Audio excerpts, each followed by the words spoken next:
Imagina, site atreves, un castillo agazapado en lo alto de una cresta montañosa azotada por el viento en la naturaleza salvaje de Ramapo, 100,000 pies cuadrados de piedra americana y ambition mirando hacia los valles de abajo. Sus torians y terrazas comandando 40,000 acres de bosque que se extienden hacia horizontes que la mayoría de los hombres nunca pusieron, y preguntate que secretos podría albergar semejante fortaleza, que pactos oscuros se cerrarán en salas de juntas y patios ferroviarios para dar nacimiento a tal magnificencia, que manos invisibles pulirán su mármol y que voces, ahora silenciosas, resonarán alguna vez a través de sus 96 habitations antes de desvanecerse en la niebla de la montaña. Esta es Arden House, la joya de la corona del imperio ferroviario de Edward Henry Harriman. Un monumento a una era cuando los titanes remodelaban el paisaje americano con rieles de acero y voluntad de hierro, y como todos los grandes monumentos al poder. Oculta tanto como revela, una fachada reluciente que nos invita a maravillarnos mientras nos insta, nos atrevimos a mirar más de cerca, a enfrentarnos con el costo humano de la grandeza y la fragilidad de las dinastías construidas sobre las espaldas de la mano de obra invisible. Que impulsó a un financiero de Wall Street, que ya comandaba un imperio que abarcaba dos océanos y empleaba a decenas de miles, a construir este palacio americano en lo alto de una montaña tan remota que tuvo que construirse un ferrocarril de cremallera meramente para entregar materiales de construcción a su cumbre. Que lo impulsó a insistir, con determinación casi fanática, en que cada piedra, cada viga, cada clavo debía ser de fabricación americana y artesanía americana, recazando los materiales europeos que sus pairs de la edad dorada importaban con tanto entusiasmo. Y porque, habiendo volcado su fortuna y su salud declinante en este sueño, murió Harriman apenas meses después de su finalización, dejando atrás una fortaleza que sobreviviría a su nombre, transformándose a través de la guerra y la paz, a través de las salas de hospital de la marina y salas de conferencias, a través de la administración de la Universidad de Columbia y la eventual venta, hasta que se erige hoy como monumento y espejo, reflejando no solo la ambición de un hombre sino la relación compleja de una nación entera con la riqueza, el poder y los legados que construimos sobre montañas que nunca pusimos verdaderamente. Edward Henry Harriman nació el 20 de febrero de 1848 en circunstancias modestas en Hempstead, Long Island, hijo de un ministro episcopal cuyo salario apenas sostenía a la familia, y de este humilde comienzo emergió un hombre que controlaría más miles de viejería que cualquier otro individuo en la historia americana, acumulando una fortuna estimada entre 150 y 200 millones de dólares, equivalente a más de 6,000 millones hoy. Sin embargo su camino hacia tal riqueza asombrosa no fue ni suave ni inevitable, forjado en cambio a través de un cálculo implacable, una ética de trabajo legendaria y una disposición a tomar riesgos que habrían quebrado a hombres menores. A los 14 años, el joven Edward abandonó la escuela y tomó un trabajo como chico de los riqueros de Wall Street, corriendo mensajes a través de los canones del distrito financiero por $3 a la semana, aprendiendo los ritmos del capital y el lenguaje del poder hablado en vestíbulos de mármol y salas de juntas de caoba, absorbiendo lecciones sobre apalancamiento y oportunidad que ningún salón de clases podría enseñar, y a los 22 años, habiendo ahorrado agresivamente y tomado prestados $3,000 de su tío, compró su propio asiento en la Bolsa de Valores de Nueva York, convirtiéndose en uno de sus miembros más jóvenes y comenzando una carrera que abarcaría 4 décadas de expansión industrial americana. En 1879, a los 31 años, Harriman se casó con Mary Williamson Averill, hija de un prominente banquero de Rochester, una unión que le trajo no solo compañía y 6 hijos, Mary, Henry Nielsen, Cornelia, Carol, W. Averill y E. Rowland, sino también conexiones cruciales con círculos bancarios del noteste y la legitimidad social que el dinero antiguo confería a los recién legados ambiciosos. Aunque el propio Harriman permaneció en gran medida indiferente a los bailes brillantes y fiestas en jardines de la sociedad, prefiriendo las satisfacciones austeras de balances generales. Y informes de ingeniería, su mente siempre calculando rutas y pendientes y margines de ganancia mientras otros bailaban. Su verdadero genio se reveló no en la especulación versátil sino en el dominio operacional, el trabajo poco glamoroso de reconstruir compañías ferroviarias en quiebra desde vías oxidadas y libros contables en bancarrota hacia empresas rentables. Comenzando en 1881 cuando adquirió el pequeño y deteriorado Lake Ontario Southern Railroad por una miseria, lo reorganizó como el Sodus Bay and Southern, modernizó sus operations y lo vendió al Pennsylvania Railroad con considerable ganancia. Estableciendo un patrón que repetiría con ferrocarriles cada vez más grandes a lo largo de su carrera, comprendió lo que sus contemporáneos más extravagantes a menudo perdían, que la riqueza real no provenía de la manipulación de acción sino de hacer que los trenes funcionaran a tiempo, de reducir pendientes y enderezar curvas, de exprimir eficiencia de cada milla de vía y cada hora de trabajo, transformando redes de transporte en instrumentos de precisión del comercio. Para la década de 1890, Harriman había captado la atención de seriosos jugadores financieros, y en 1897, a los 40 y 9 años, una edad cuando la mayoría de los hombres exitosos comienzan a contemplar un retiro cómodo, aceptó el desafío que definiría su legado, rescatar el Union Pacific Railroad en bancarrota de la quiebra. Una tarea aparentemente imposible dado que la línea transcontinental había sido devastada financieramente por el pánico de 1893 y era ampliamente considerada más alta. La salvación, sus vías deteriorándose, su equipo obsoleto, su reputación en harapos. Pero Harriman vio lo que otros no podían, no un cadáver sino un paciente que requería cirugía radical, y atacó el problema con intensidad característica, invirtiendo más de 25 millones de dólares en mejoras solo durante su primer año, actualizando vías, comprando nuevas locomotoras y material rodante, reduciendo curvas y pendientes para permitir trenes más rápidos y pesados, y lo más importante, revolucionando la cultura operacional de arriba a abajo, exigiendo puntualidad, eficiencia y responsabilidad de cada empleado desde trabajadores de sección hasta ejecutivos senior, creando una meritocracia donde la competencia importaba más que las conexiones y los resultados triunfaban sobre el pedigree. La transformación demostró ser espectacular. En 5 años, Union Pacific pasó de la bancarrota a la prosperidad, sus acciones disparándose a medida que la eficiencia mejoraba y el tráfico aumentaba. Y Harriman aprovechó este éxito para expandir su imperio, adquiriendo el Southern Pacific en 1901, dando el control del transporte ferroviario a través de todo el oeste de Estados Unidos, desde Omaha hasta San Francisco, desde Portland hasta Los Angeles, convirtiéndolo posiblemente en el magnate de transporte más poderoso de la nación, capaz de influir en los precios que los agricultores pagaban para enviar grano, las tarifas que los fabricantes pagaban para mover mercancías y las tarifas que los colonos pagaban para llegar al Pacífico, poder que inevitablemente atrajo tanto admiración como enemistad. Elogios de accionistas y transportistas que se beneficiaron de su eficiencia, condena de competidores que resentían su dominio y reformadores progresistas que temían su alcance monopolístico. Este era el hombre que, comenzando en 1885, comenzó a comprar silenciosamente tierras en las montañas.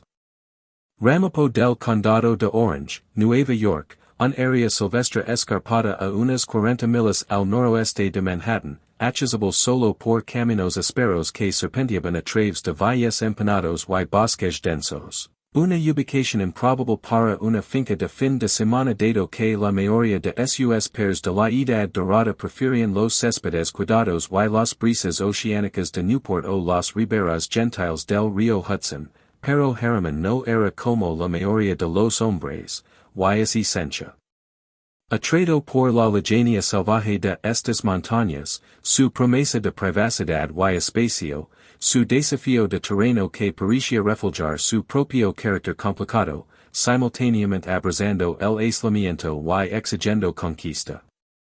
Su primera compra en 1886 fue la finca original de Arden, 7,863 acres adquiridos en subasta por $52,500, tierras que previamente habían pertenecido a la familia Parrot pero habían quedado en dificultad financiera. Y esto es convirtió meramente en la fundación para una campaña de adquisición que abarcaría 2 décadas, mientras Harriman sistemáticamente compraba propiedades adyacentes, ensamblando para principios de 1900 un imperio de 40,000 acres, 63 millas cuadradas.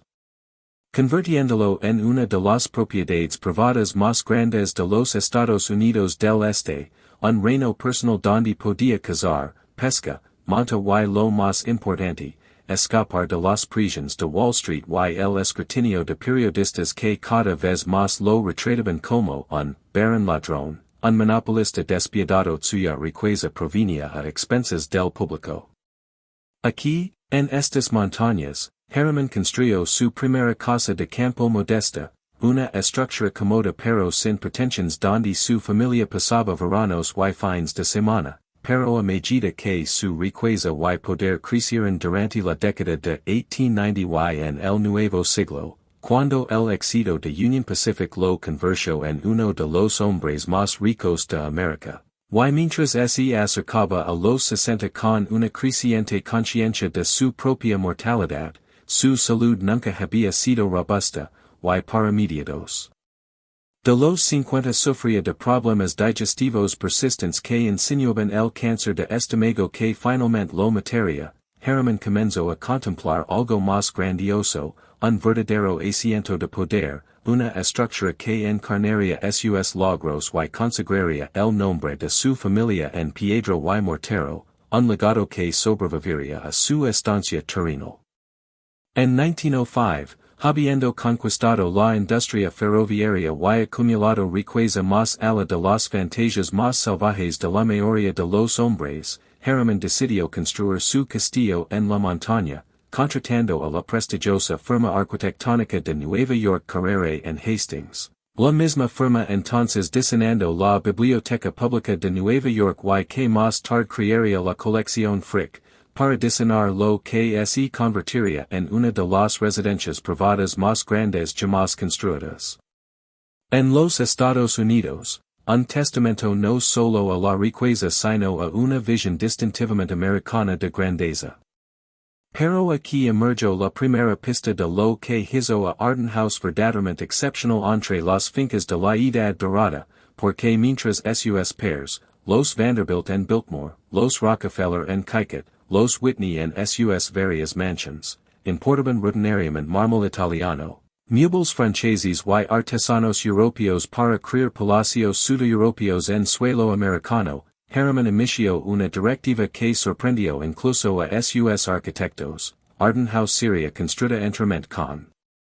materiales americanos, por trabajadores americanos, usando artesanía americana, sin piedra importada, sin madera extranjera, sin artesanos europeos. Una declaración nacionalista en arquitectura que reflejaba tanto su orgullo en el poderío industrial americano como quizás una sutil reprimenda a las pretensiones europeas de sus compañeros plutocratas.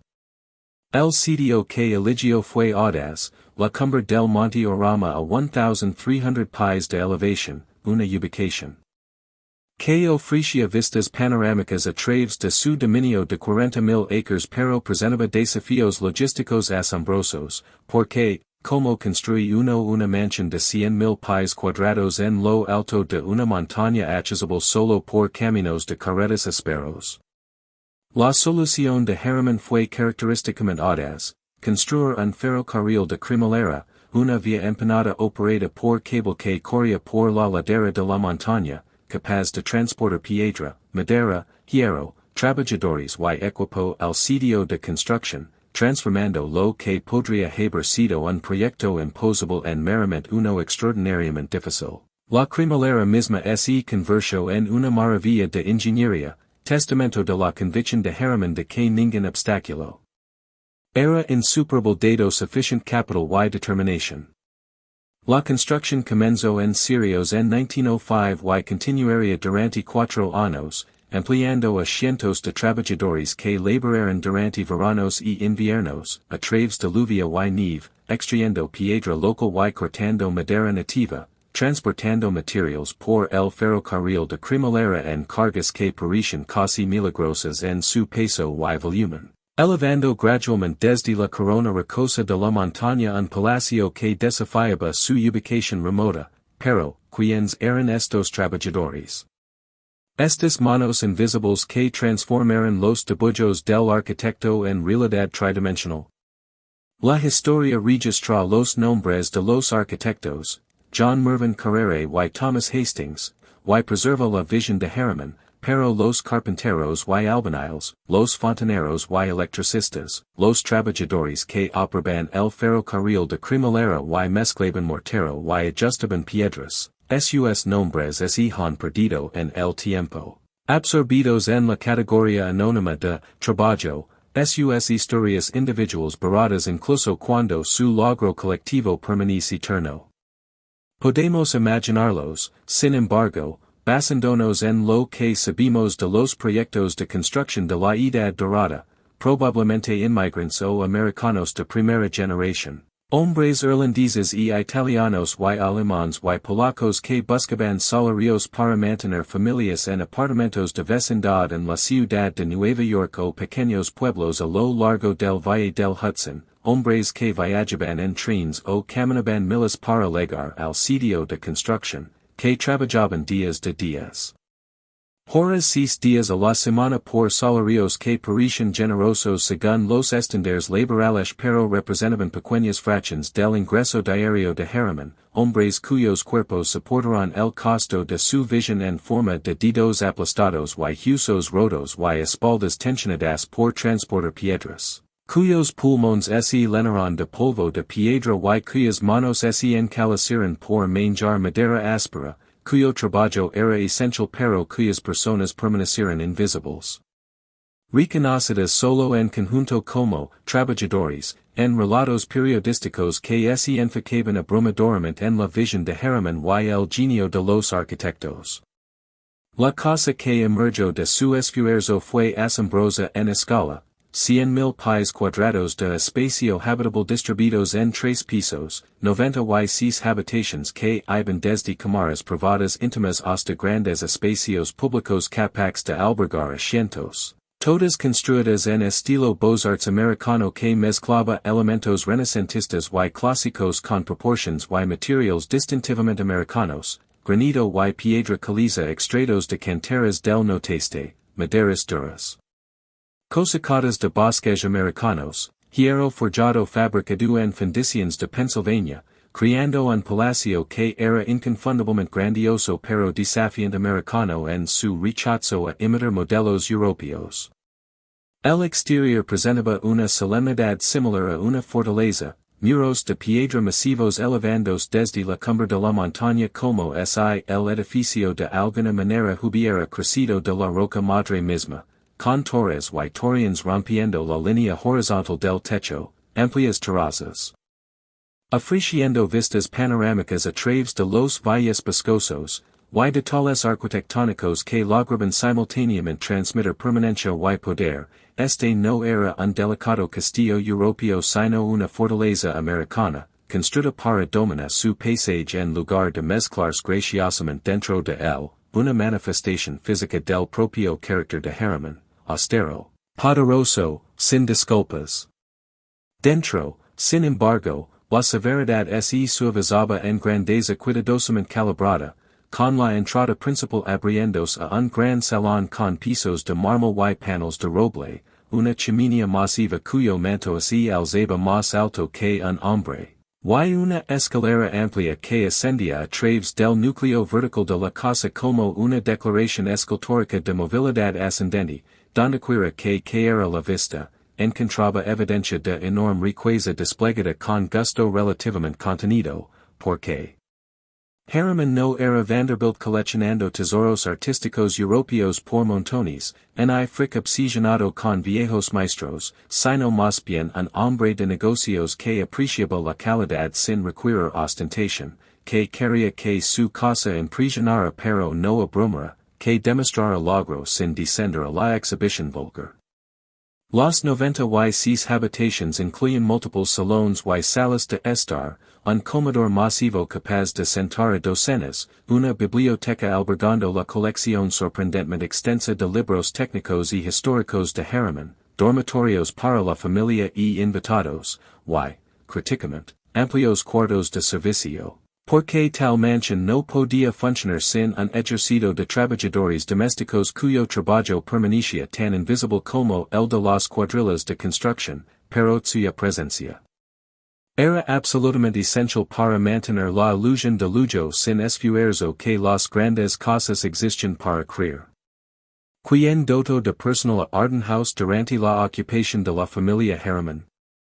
Nuevamente, enfrentamos el silencio histórico que típicamente rodea al servicio doméstico, porque mientras los registros arquitectónicos documentan meticulosamente las dimensiones de las habitaciones y los costos de construcción, y los documentos familiares preservan correspondencia y registros comerciales, las vidas de los servientes típicamente aparecen solo en forma fragmentaria y aparecen, los registros del censo pueden listar sus nombres y edades, los libros de cuentas del hogar registran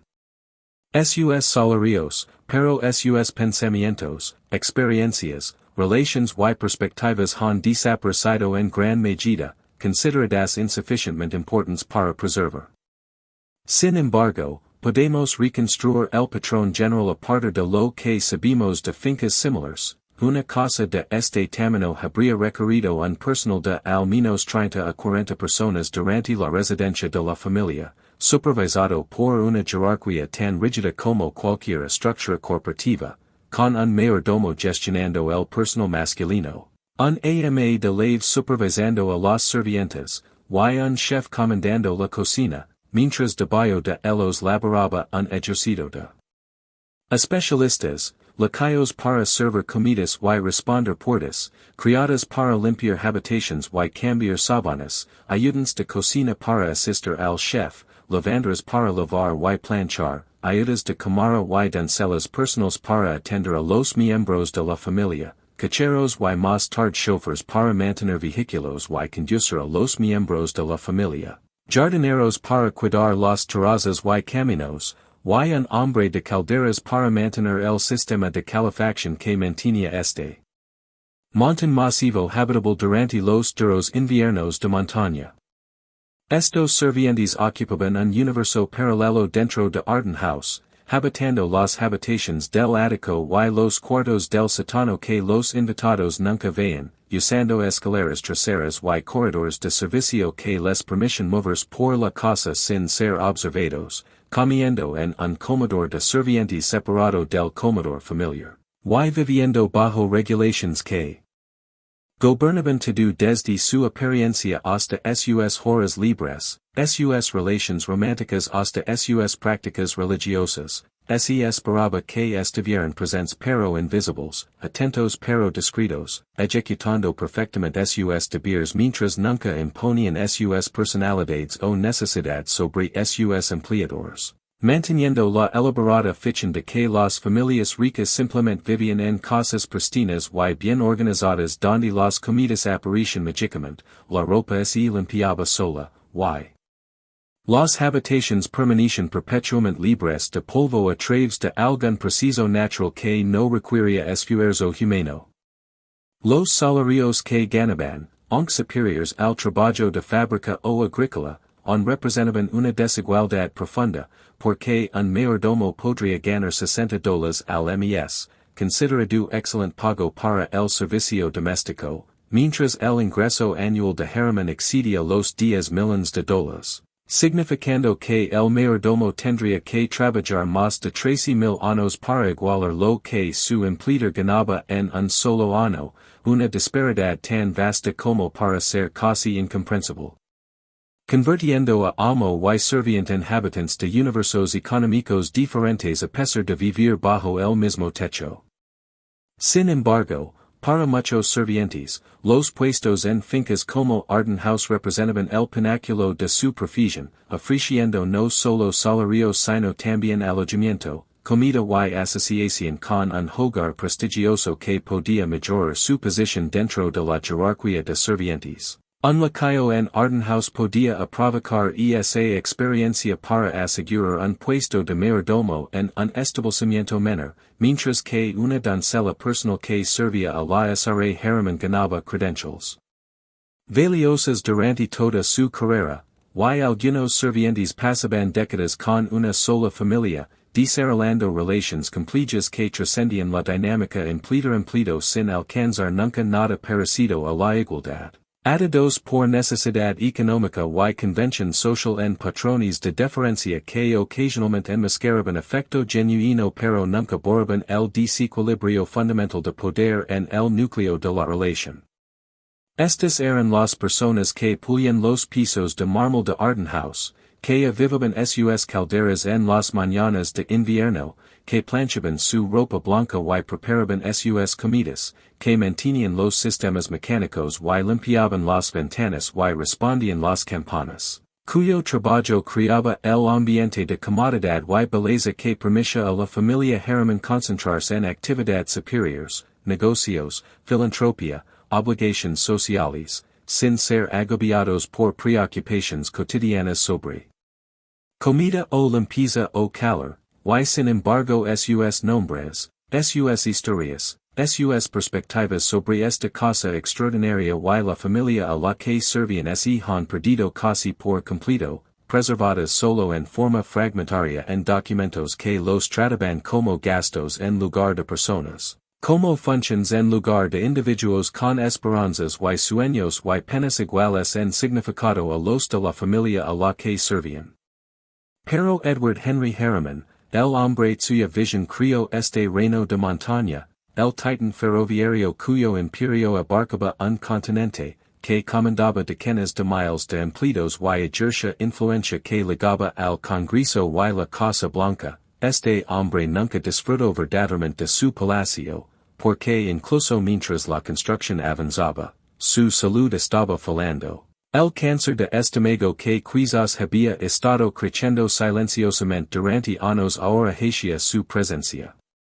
innegablemente sentida, experimentó dolor persistente, dificultad para comer, pérdida progresiva de peso, la lenta erosión de vitalidad que debe haber sido particularmente cruel para un hombre cuya característica definitoria era energía ilimitada y determinación feroz.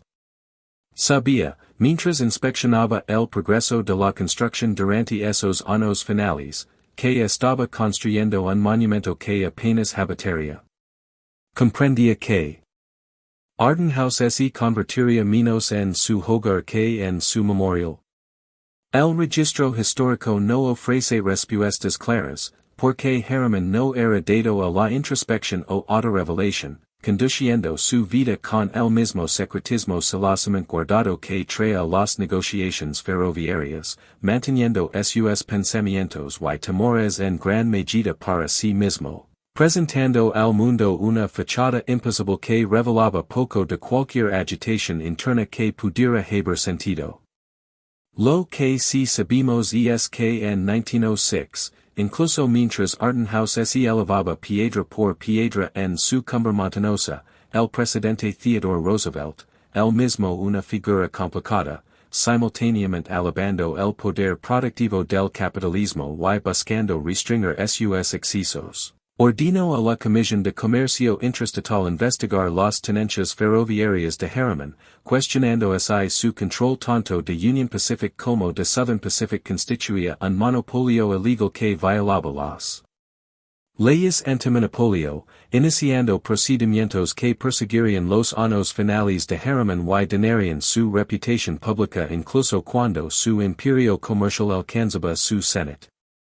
La investigación pinto a Harriman como un baron ladrón, por excelencia, un monopolista despiadado que usaba su control de los ferrocarriles occidentales para manipular tarifas, aplastar competidores y extraer ganancias excesivas a expensas del público, cargos que tenían alguna base en los hechos. Harriman ciertamente había dominado el transporte occidental y no había alcanzado su posición a través de persuasión jaunty, pero que también reflejaban ansiedades de la era progresista sobre el poder corporativo concentrado y no lograban reconocer las mejoras operacionales y eficiencias que la gestión de Harriman había genuinamente logrado, la forma en que su insistencia en infraestructura mejorada y equipo moderno había realmente mejorado el servicio mientras reducía costos, beneficiando a los transportistas incluso mientras enriquecía a los accionistas. Sin embargo, el matiz rara vez sobrevive en el discurso político, y Harriman se encontró convertido en villano en una obra de moralidad sobre riqueza y poder, sus logros remarcados como evidencia de capitalismo depredador. Su fortuna retratada como ganancias mal habidas extraídas de agricultores y pequeños empresarios que no tenían más opción que enviar vía sus ferrocarriles a las tarifas que él eligiera cobrar, y aunque se defendió vigorosamente, reuniendo hechos y cifras para demostrar la excelencia operational de Union Pacific y las tarifas razonables, la investigación extrayó un costo reputacional, empeñando su nombre y añadiendo estos a un hombre cuyo cuerpo ya estaba fallando. Durante 1907 y 1908, mientras su salud se deterioraba, Harriman continuó trabajando con intensidad característica, incapaz o no dispuesto a desacelerar, impulsado por alguna compulsión interna a permanecer activamente involucrado incluso mientras su cuerpo se descomponía, y prisionó igualmente duro en la finalización de Arden House, visitando el sitio de construcción siempre que su fuerza lo permitiera, emitiendo directivas y exigiendo perfección, como es llevar este proyecto a su finalización. Pudiera de alguna manera posponer el ajuste de cuentas inevitable que su cuerpo exigía.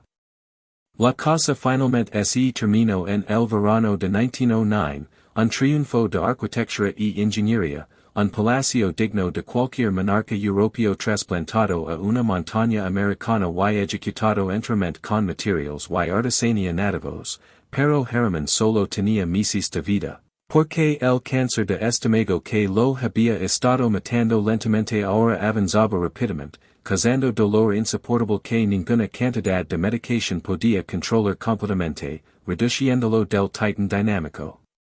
Que había comandado ferrocarriles a un paciente frágil y sufriente confinado cada vez más a su cama. Pasó sus últimas semanas en Arden House, la mansión que había sonado y luchado por construir, roda duda. Familia y atendido por médicos que podían ofrecer consuelo pero no cura, y el 9 de septiembre de 1909, a la 1:30 de la tarde, Edward Henry Harriman murió a los 61 años, su fallecimiento haciendo noticias de primera plana a través de la nación. Harriman sucumbe a la muerte, proclamó el Los Angeles Herald. La obra de vida del más grande organizador ferroviario del mundo ha terminado, anunció el San Francisco Chronicle, obituarios que reconocen sus logros sin ocultar completamente la ambivalencia que muchos americanos sentían hacia un hombre que había acumulado tal riqueza y poder asombrosos. Dejó una herencia estimada de manera diversa entre $150 millions y $200 millions. El equivalente a aproximadamente $5 to $6 millions hoy, dividida entre su viuda Mary y sus 6 hijos, convirtiéndolos en una de las familias más ricas de América. Herederos tanto de fortuna como del legado complejo de cómo se construyó esa fortuna, y dejó Arden House, el palacio que había habitado por miras meses, de pie en lo alto de su montaña como un signo de interrogación tallado en piedra. ¿Qué significa? Lograr todo y no disfrutar casi nada de ello. ¿Qué dice sobre la ambición y la mortalidad que un hombre puede comandar un imperio pero no puede comandar a las propias células de su cuerpo para detener su proliferación cancerosa? Y que sucede con los monumentos construidos para encarnar la visión de un hombre cuando ese hombre muere antes de que la casa tenga tiempo de convertirse verdaderamente en suya. Mary Williamson Harriman, ahora viuda, permaneció en Arden House con sus hijos, y demostró estar lejos de ser meramente decorativa, emergiendo como una figura formidable por derecho propio, transformándose de esposa de ferroviario a filantropa y reformadora social, usando su riqueza heredada para apoyar causas que iban desde la salud pública hasta la educación y la conservación, canalizando la fortuna que su esposo construyó en propósitos que él podría nunca haber imaginado, donó tierras de la finca para lo que se convertiría en Harriman State Park, asegurando que porciones del dominio de 40,000 acres serían preservadas para uso público en lugar de subdividers y desarrollarse, un regalo que representó tanto compromiso cívico genuino como quizás un intento de suavizar los bordes más duros del nombre Harriman, de reenmarcar la historia familiar de acumulación rapaz a administración iluminada. Sus hijos siguieron varios caminos, más notablemente Avril Harriman, quien convertiría su riqueza heredada y nombre famoso en una carrera política notable, sirviendo como embajador en la Unión Soviética bajo Franklin Roosevelt, secretario de Comercio bajo Harry Truman y gobernador de Nueva York, convirtiéndose en el preciso mucho más famoso por su servicio público de lo que su padre había sido por su imperio ferroviario, sugiriendo como las fortunas ricas en una generación podían ser lavadas hacia la respetabilidad a través de la filantropía y el servicio público de la siguiente, transformando el oro del barón ladrón en credencials de diplomático a través de la alquimia de memoria selectiva y generosidad estratégica.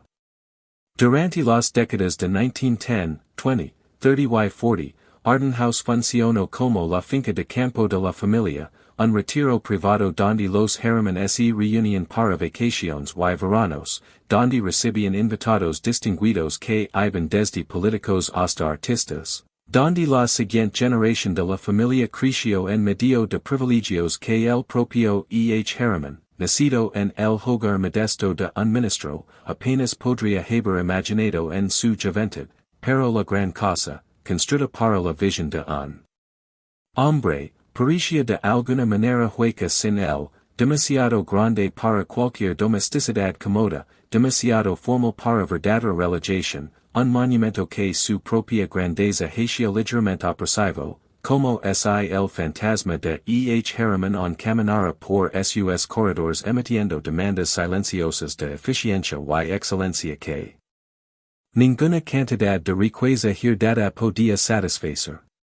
Luego 1941 y la entrada de América en la Segunda Guerra Mundial, esa gran crisis niveladora que exigía contribuciones de todos los americanos independientemente de riqueza o privilegio, y la familia Harriman, como otras familias prominentes, se sintió obligada a demostrar compromiso patriótico, pero, que podía contribuir uno cuando la gerencia era principalmente propiedad en lugar de capital líquido, y cuando esa propiedad incluía una mansión de 100,000 pies cuadrados en lo alto de una montaña remota. Avril Harriman, entonces sirviendo en la administración de Roosevelt como coordinador de préstamo y arriendo, hizo una oferta notable, prestar Arden House a la Marina de los Estados Unidos durante la duración de la guerra, para ser usado como hospital de convalescencia para marineros heridos y oficiales que regresaban del combate en los teatros del Pacífico y Atlántico, transformando este monumento a la riqueza privada en un santuario para hombres cuyos cuerpos soportarán los costos de defender la nación, y la Marina, desesperada por instalaciones para manejar el flujo de víctimas, aceptó agradecida, comenzando inmediatamente las modificaciones necesarias para transformar un palacio privado en una instalación médica. La transformación fue profunda y simbólicamente cargada, porque de repente las 96 habitaciones de Arden House, diseñadas para albergar a una familia rica y sus invitados y sirvientes, ahora acomodaban a 80 oficiales recuperándose de heridas o enfermedades, Mientras sus grandes espacios públicos se conversion en salas de terapia y áreas recreativas, sus terrazas servían como espacios al aire libre donde hombres convalecientes podían sentarse en sillas de ruedas disfrutando del aire de montaña, y sus cuartos de servicio albergaban personal médico de la marina, enfermeras, médicos, ordenanzas, terapeutas físicos, que trabajaban las 24 horas para rehabilitar a hombres heridos y prepararlos para el retorno al servicio o el alto a la vida civil.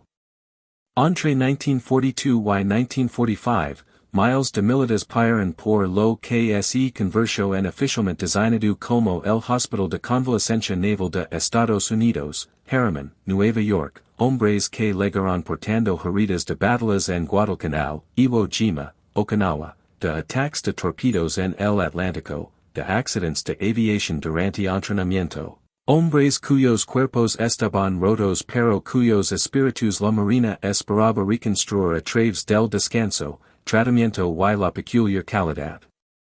terapéutica de este Palacio de Montaña, tan completamente removido de las zonas de combate, tan pacífico y seguro que debe haber parecido casi surrealista para hombres recientemente enfrentando la muerte en junglas del Pacífico o en cubiertas de destructores azotadas por tormentas. ¿Qué pensaban estos militares de Arden House?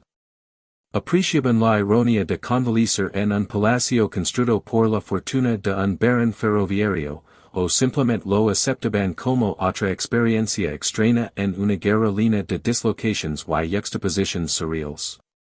El registro histórico limitado sugiere que la mayoría lo encontraron agradable. La marina había instalado un laboratorio, farmacia, sala de operations y instalaciones extensas de terapia física, asegurando que la atención médica fuera excelente, mientras los espacios recreativos de la mansión ofrecían respiro. Y la ubicación de montaña proporcionaba distancia psicológica de las ansiedades de la guerra, pero podemos imaginar que algunos deben haber sentido la profunda conciencia de clase de la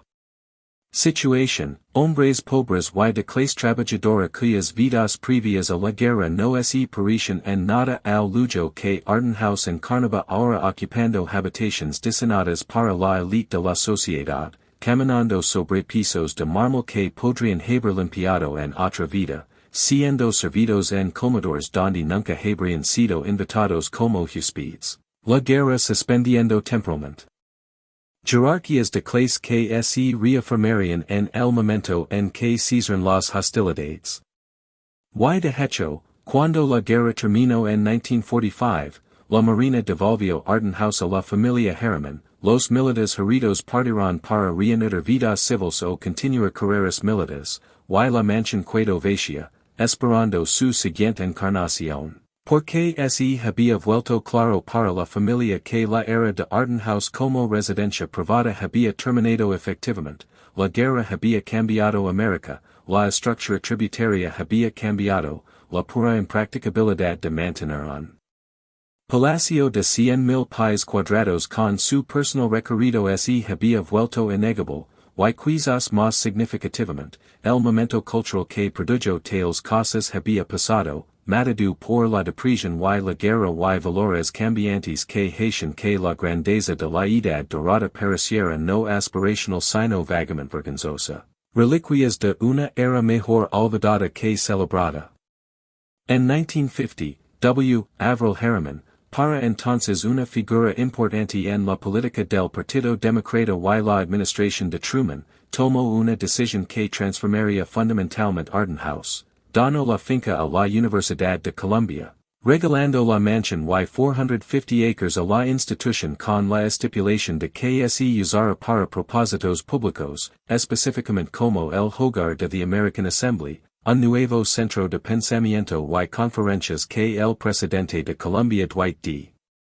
Eisenhower estaba estableciendo para reunir líderes de negocios, trabajo, gobierno y academia para discutir y debatir los principales desafíos de política que enfrentaba la nación. Este era el sueño liberal de mediados de siglo de resolución de problemas tecnocrática a través de discusión informada, la convicción de que personas razonables de buena voluntad, Dada sufficient information y oportunidad para el diálogo, podían forjar consenso sobre temas contenciosos y guiar a América hacia un futuro prospero y justo, y Arden House, transformada de palacio privado a bien común público, proporcionaria el escenario donde tales discusiones podrían desplegarse, donde presidentes de corporaciones y líderes sindicales, senadores y profesores, podían reunirse en un ambiente tanto impresionante como aislado. La ubicación de Montaña y la grandeza de la mansión prestando gravedad a sus deliberations mientras el aislamiento minimizaba las distractions y fomentaba el enfoque. La donación fue innegablemente generosa, el valor de la propiedad era sustancial, y Harriman podría haberla vendido por millones, pero también resolvió un problema, aliviando a la familia de un activo cada vez más oneroso mientras simultáneamente pulía el nombre Harriman, reenmarcando la narrativa histórica de la familia de acumulación de riqueza a servicio público, de herederos de baron ladrón a ciudadanos iluminados que apoyan la educación y el discurso cívico, el tipo de rehabilitación de legado que ha caracterizado durante mucho tiempo como las familias más ricas de América gestionan sus reputaciones históricas a través de generaciones. Columbia aceptó con entusiasmo y inmediatamente comenzó a adaptar Arden House para su nuevo propósito, convirtiendo dormitorios en salas de conferencias y dormitorios, transformando salones en espacios de seminario, instalando instalaciones de cocina modernas para alimentar asistentes a conferencias, y mejorando la infraestructura para apoyar la operación durante todo el año, y en esta nueva encarnación, Arden House encontró quizás su identidad más exitosa, porque de repente el aislamiento de la mansión se convirtió en activo en lugar de pasivo, su grandeza prestó importancia a los procedimientos sin abrumarlos, y su puro tamaño acomodó múltiples conferencias y programas simultáneos, convirtiéndola en uno de los primeros centros de conferencias dedicados en América, siendo pionera de un modelo que sería ampliamente copiado. Durante las décadas de 1950, 60, 70 y 80, miles de personas pasaron por Arden House asistiendo a sesiones de American Assembly sobre temas que iban desde política exterior hasta planificación urbana, desde relaciones raciales hasta política económica, y mientras la influencia política directa del centro de pensamiento es difícil de medir. Innegablemente contribuyó a la conversación más amplia de América de mediados de siglo sobre sí misma, proporcionando un lugar donde visiones competidoras podían ser articuladas y debatidas, donde el consenso podía veces forjarse y donde, quizás más importante, los participantes podían encontrar perspectivas y argumentos que desafiaban sus suposiciones, y todo esto se desplegaba dentro de muros construidos por riqueza ferroviaria, en tierra ensamblada a través de acumulación capitalista, en un edificio que encarnaba las estructuras de poder y inequidades mismas que muchas discusiones de American Assembly examinaban implícita o explícitamente, creando una especie de tensión productiva entre escenario y contenido, entre los orígenes de Arden House y su misión reutilizada.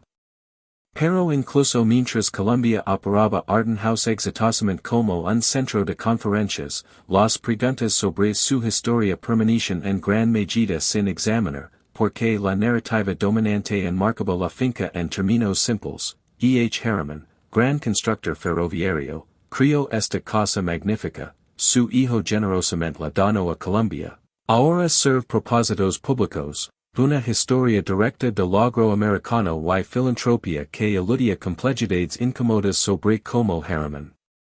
acumuló su riqueza, que costos impuso su imperio ferroviario a trabajadores y comunidades, quien realmente construyó Arden House y bajo qué conditions, cómo vivieron y trabajaron los sirvientes que la dotaron de personal, que representaba la casa en términos de desigualdad de la edad dorada y la concentración de riqueza en unos pocos cientos de familias mientras millones de americanos vivían en pobreza, y transformar un palacio privado en un centro de conferencias verdaderamente lo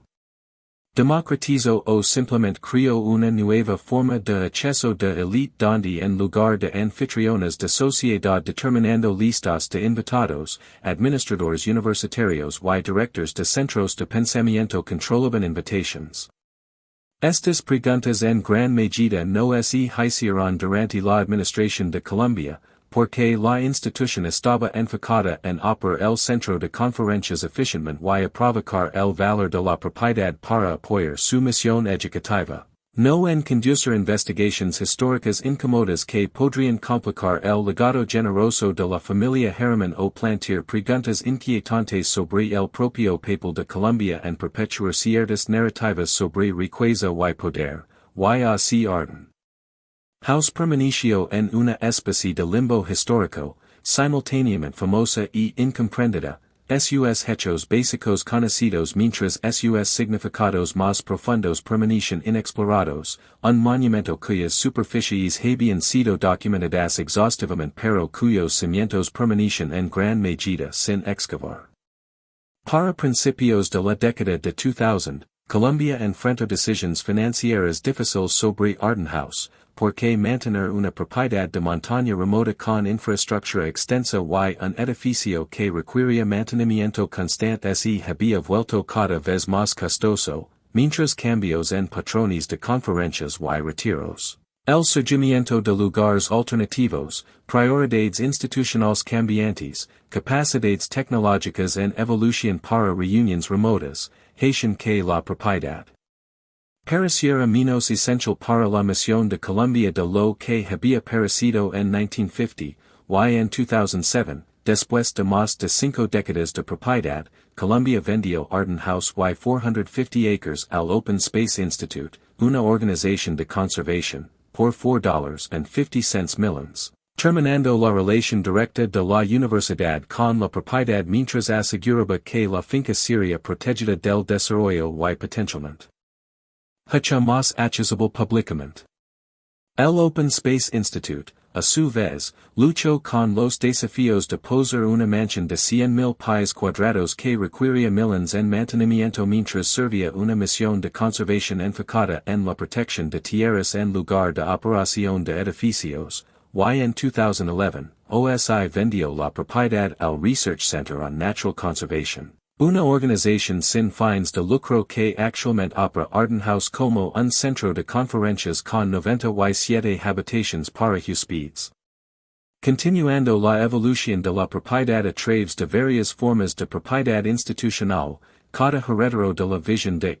Harriman luchando con el mismo desafío fundamental. Como mantiene y de propósito significativo uno a un palacio construido para riqueza privada en una era que ha rechazado en gran medida los arreglos sociales que hicieron tales palacios posibles y apropiados.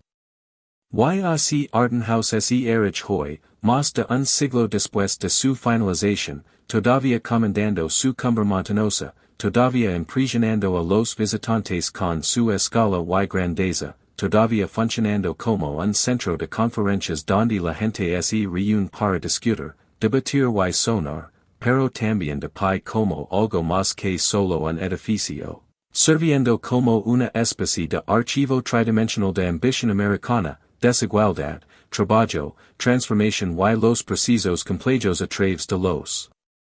cuales la riqueza privada se convierte en patrimonio público, a través de los cuales monumentos a individuos se convierten en recursos comunales, a través de los cuales los logros de una generación se convierten en las preguntas de otra generación, porque, ¿qué representa finalmente Arden House? Y es testamento de la visión y logro de Harriman, prueba de que la industria americana podía producir magnificencia igual a cualquier palacio europeo mientras empleaba solo materiales y trabajo nativos. Y es evidencia del exceso y desigualdad de la edad dorada, un monumento a la acumulación de un hombre mientras millones luchaban en la pobreza, una manifestación física de las disparidades grotescas que caracterizan la América del cambio de siglo. Y es un memorial a los trabajadores invisibles, trabajadores de construcción, sirvientes, personal de mantenimiento, cuyas manos lo construyeron y cuyo trabajo lo mantuvo pero cuyos nombres la historia ha olvidado en gran medida, sus vidas individuales absorbidas en la masa anónima de trabajadores, y personal. Es un ejemplo de adaptación exitosa y rehabilitación del legado, demostrando cómo las familias ricas de América han aprendido a transformar monumentos potencialmente vergonzosos al acceso privado en instituciones públicamente beneficiosas, puliendo reputaciones mientras resuelven problemas prácticos. Quizás más poderosamente, un espejo que refleja cualquier pregunta y preocupación que traigamos a él, sirviendo como una prueba de Rorschach que revela más sobre nuestras preocupaciones contemporáneas que sobre verdades históricas, un espacio donde proyectamos nuestras ansiedades sobre riqueza y poder, trabajo y explotación, legado y memoria, forzándonos a enfrentar continuidades incómodas entre la era de Harriman y la nuestra, entre las desigualdades de la edad dorada y las disparidades contemporáneas, entre los barones ferroviarios que dominarán su era y los titanes tecnológicos y magnates financieros que dominan la nuestra.